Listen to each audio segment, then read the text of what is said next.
Environmental health addresses all the physical, chemical, and biological factors external to all of us, and it affects all the related factors impacting our behaviors. It encompasses the assessment and control of those environmental factors that can potentially affect your health. It's targeted toward preventing disease and creating health-supportive environments. Hello and welcome to Healthy Connections. I'm Annetta Wilson, your host. Healthy Connections is a show dedicated to exploring a wide variety of topics, from prenatal care to Alzheimer's disease. And we do so with a wide variety of perspectives, from the professionals that help treat the syndromes to everyday people like you and me who may have personal experience dealing with these topics on a first-hand basis. Stay tuned for Healthy Connections.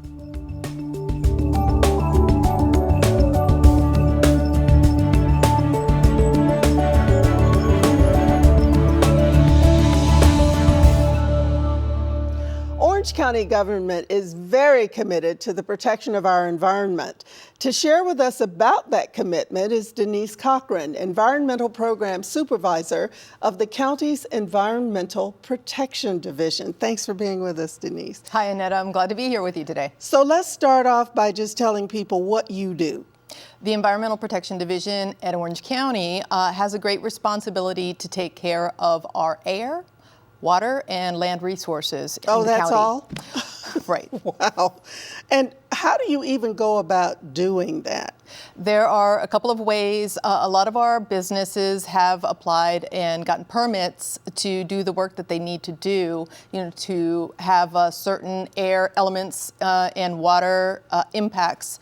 So we ensure that they stay below the limits that are permitted. So we have a group that permits, that goes out and inspects. And then we have a general team of water scientists and air scientists that are measuring quality and seeing if those meet what we need to report to be within compliance for the overall national water and land and air quality standards. So we know the Clean Water Act recently turned 50. That's right. And with all of the checks and measurements that you have to do, how are we doing as a state, as a county? In the nation, the state, and the county, the Clean Water Act, in its beginning, it really shined the light on things like factories that were discharging into lakes and rivers. Back in the 1960s and 1970s, you wouldn't believe it. There was actually a river that caught fire because it was so polluted. Wow. So that's when, Congress took action and set these limits on what can be discharged into our water bodies. And then decades later, we found out that that portion of water pollution had been cleaned up to a large extent. However, our water was still suffering with some high levels of pollution. And what we found out is a lot of that is coming from the land through stormwater runoff. So even if you don't live on a lake, have a business on a lake, there's some things that you can do to help make our water and air healthier. Especially here in Central Florida, because this is what we love about living here, because we're surrounded by these beautiful water bodies, our rivers, our lakes, the springs, for example.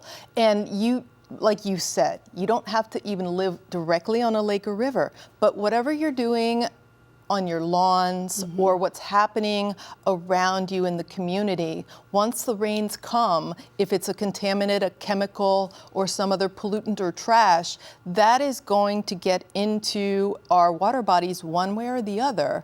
And one of the ways is underground through our stormwater sewer system. So if we want to do something to make sure our environment stays healthy, what's the easiest thing for homeowners to do? Homeowners, they have a great opportunity to be what I call a water quality hero. So, we all love our green lawns, and that's where we create memories with our families. And there are ways to maintain that landscape that also help keep our water bodies clean. And one of the ways is by limiting a use of fertilizer. And because what happens with fertilizer is when it gets to our water bodies, when it runs off and is introduced into the water, that acts like a fertilizer for algae. Not only that, but a lot of all of these tree trimmings and grass clippings that our lawns or yards are constantly growing, and we have to deal with that. If those are blown into the street, or if those get into our storm drain inlets, those can also get into our water bodies, and that adds even more of that nitrogen, which acts as that pollutant when it gets there. So where can we find information on how to do all the things we, love doing to keep our lawns and our environment beautiful, but to do it safely? Is there a place to go for the do's and don'ts, best practices? Where would that be? Yes, we have a website specifically for that, and it's ocfl.net/environment. We have a page called Fertilize Responsibly. You can find how-to videos. So it'll teach folks how to correctly measure their lawn, how much fertilizer to put on, how to use a spreader, how to read a bag. Very easy things to do to help improve the quality of our water. So really quickly, what can businesses and lakefront property owners do? Businesses have just what you said, best management practices that they need to put into place to keep all of their the impacts that they generate on the site and treat it there. But lakefront homeowners, that is absolutely a special group because they know what it is to their quality of life to have a clean lake. So what they need to do on that shoreline is have a Florida-friendly shoreline with that vegetation that is going to act as a filter and keep those pollutants from entering the water body, as well as maintain that habitat for the fish and the aquatic birds that live and reproduce there. They can maintain a nice berm and swale system to capture the stormwater before it hits the lake. There are many things. Those are absolutely the stars of our water quality heroes. And all of that information is available on the website. So that's ocfl.net/environment. So let's all do our part to keep it healthy. Denise, thank you for giving us that primer and some quick, here's how you do it right and here's what not to do. Thank you. Great to be here. Let's keep our state beautiful. We'll be back right after this.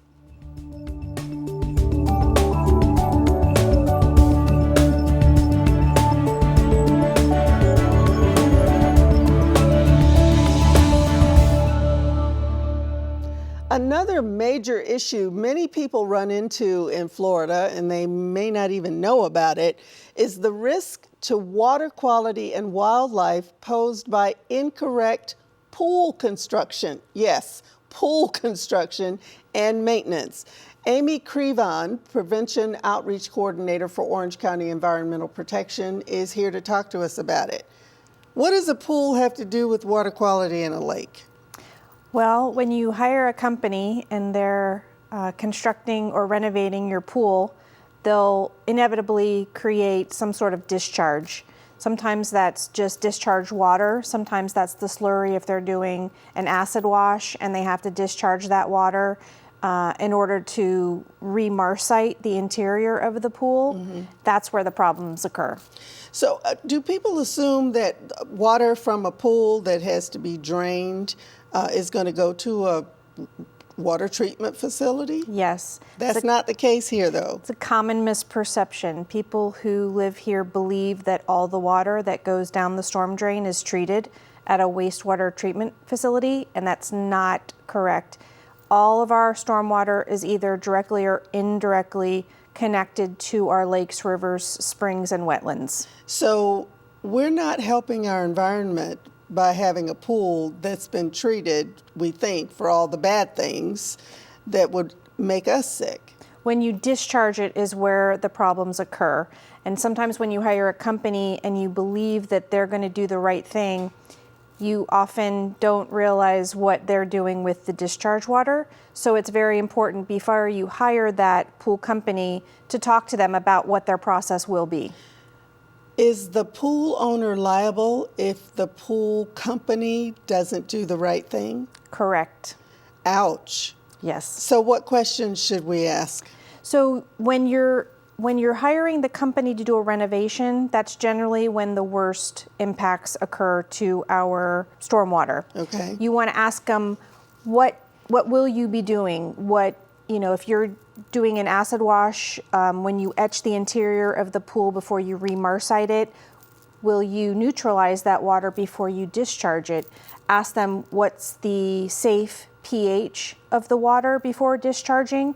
Ask them, will there be other chemicals used?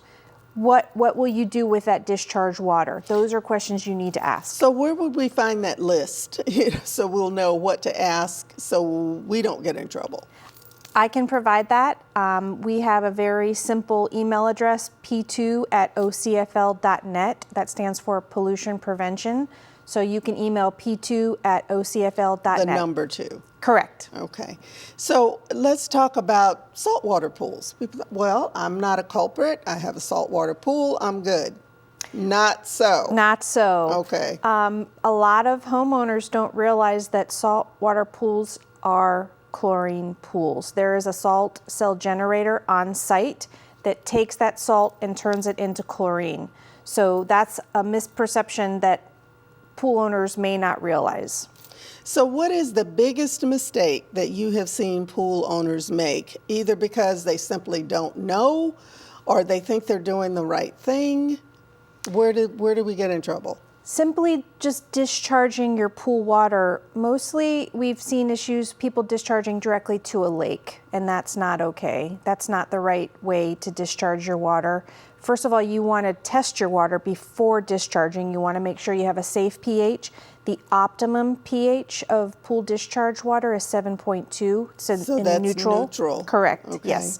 You also want to check the chlorine content. You want to, if you know that you have to discharge, you want to stop adding any chemicals at least 10 days prior to discharge. And when we have an impact on the environment, like a hurricane or storms and pools overflow, how do you make sure you get that balance back again? Well, if you know we've got a hurricane coming, then you want to test your water before you do any discharging. You also want to discharge onto your lawn. You don't want Onto the lawn? Yes, you want Okay. to allow your lawn to absorb that discharged water.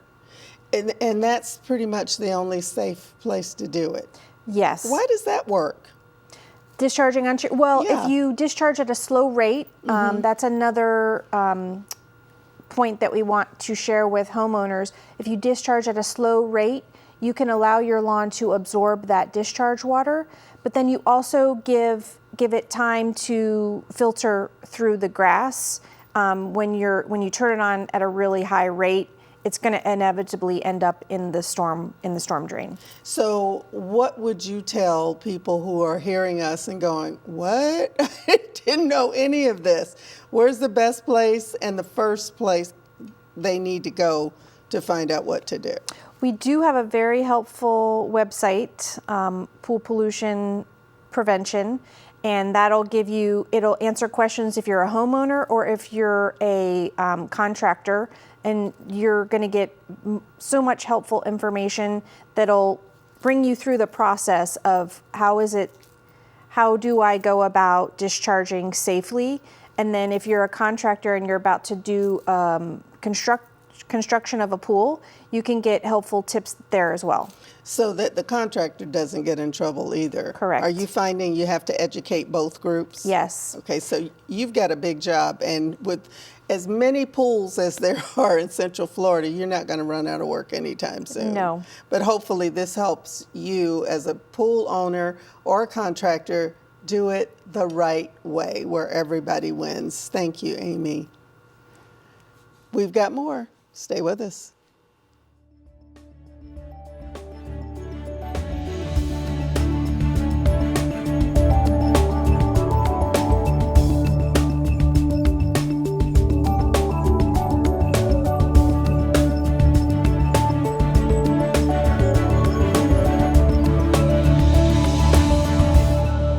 The Florida Florida Department of Health in Orange County has numerous programs geared toward environmental health. One such program is the Comprehensive On-Site Septic Tank Program. Say that fast 3 times. Here to talk about this program is Clifford Youngblood. He's an environmental specialist. Thank you for being with us, Clifford. Why so many septic systems in the state of Florida or in Orange County? We've got a lot of them. Yes, actually we have approximately 90,000 in Orange County specifically.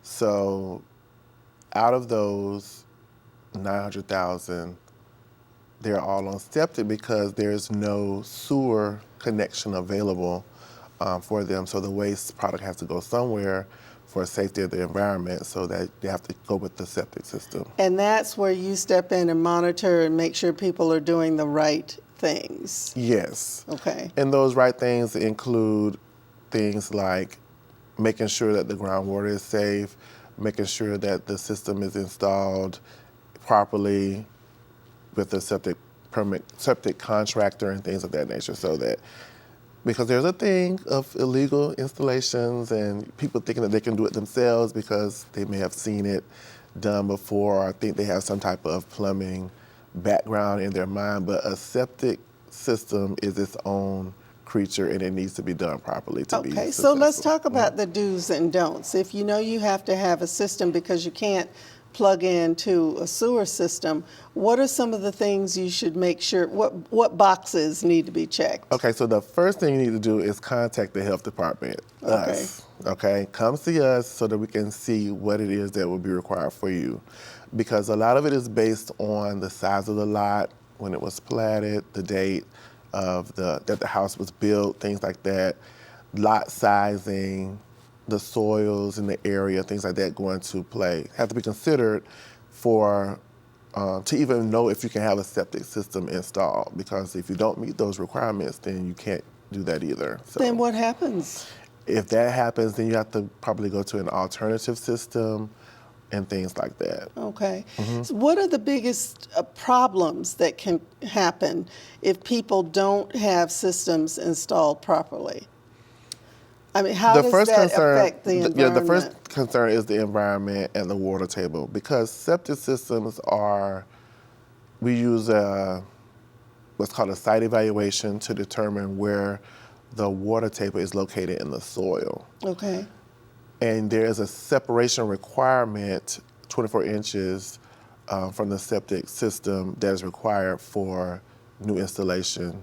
So if you don't know that, and you go out and you just dig and put it in the ground, you may be in the water table and end up producing some type of contamination into the water table. Because Florida is at sea level, so there's only so far you can go down without getting in trouble. Right. So certain areas have certain different types of soil types. So if you go to one area, it may be a drier area. So when you do your soils, you can go 6 feet down in the ground and not get anything.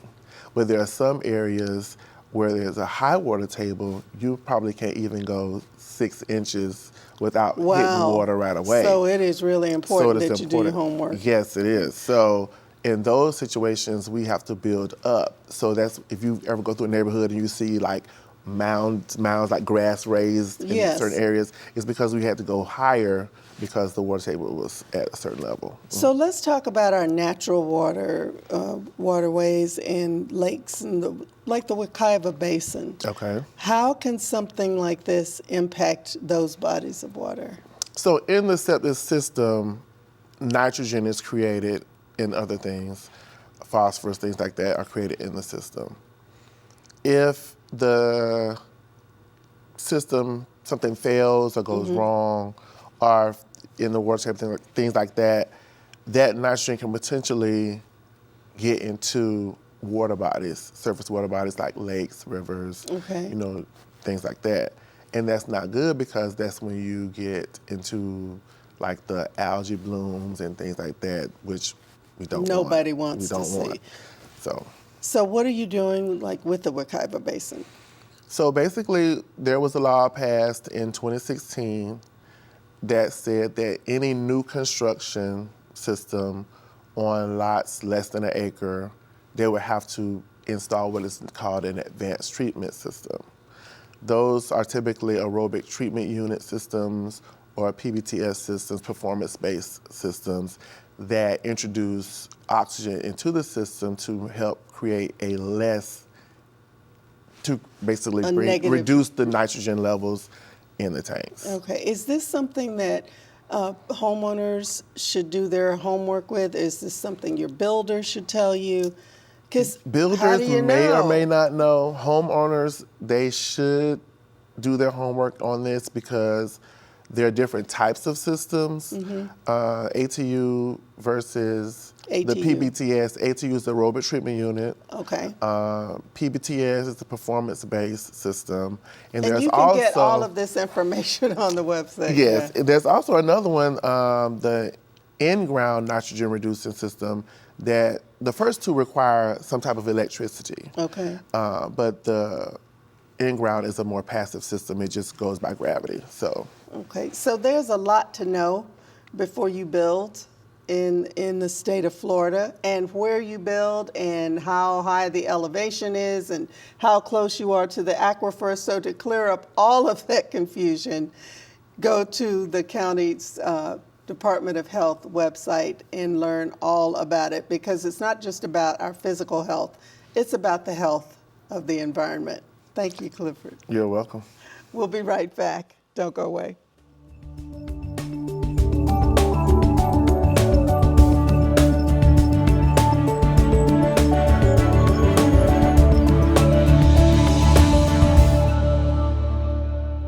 What we've learned is that our physical health and the health of our communities and environments are intricately linked.